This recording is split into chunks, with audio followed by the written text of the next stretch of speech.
Членовите на иницијативниот одбор, предводени од председателот Драган Огриновски, денеска во мултикултурниот центар има средба со пензионерите од Кочани, со, како што рече, цел да ги едуцираат пензионерите за активностите што следуваат и формите на борба за нивните права. Пред почетокот на средбата Огриновски изјави: Ние како Сдружение пензионери за достоен живот доставивме закони во собранието, закон за ПИОМ и закон за пензиско и за здравствено осигурување.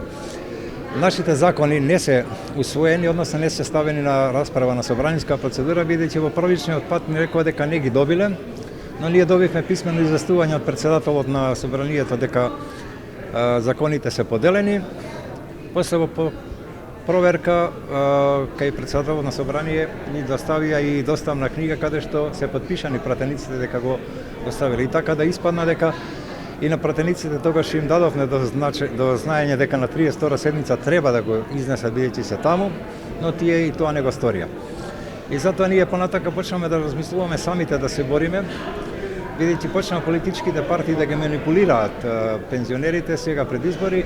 Ние сакаме да ги едуцираме, да им објасниме на пензионерите за се она што треба да се случува понатака и за сето дека ние треба самите да се избориме, самите лично да се избориме за нашите права, бидејќи пратениците со нивното чие повеќе не им верувам. Понатака, значи, овдека сакам да ги едуцирам пензионерите, бидејќи некои пензионери не разликуваат што е линеарно, што е процентуално. Тие мислат дека сега ќе добијат линеарно покачување, но не може да се добие ништо и не може да се реши ништо додека во законодавниот не се усвојат тие закони. Откако ќе се усвојат, односно смена тие закони, тогаш може да зборуваме за линеарно покачување, а не за процентуално. Бидејќи со ова досегашна методологија се прави све поголема разлика. На почетокот беше најмалата и најголемата пензија 1:4, сега е веќе стигнато 1:7,28. Со линеарното покачување ќе се намали тој сооднос, ќе се врати до 1:4, дури и помалку. Во своето обраќање, Огриновски најави дека се размислувало и дека Централниот иницијативен одбор ќе одлучил деновиве дали ќе се составуваат листи за пратеници, што би значило дека Сдруженијето за достоинствен живот ќе се трансформира во политичка партија која ќе учествува на парламентарните избори. На тој начин, тој доколку биде избран, ќе седел во парламентот додека да се усвои законот, а веднаш потоа ќе го напуштил собранието.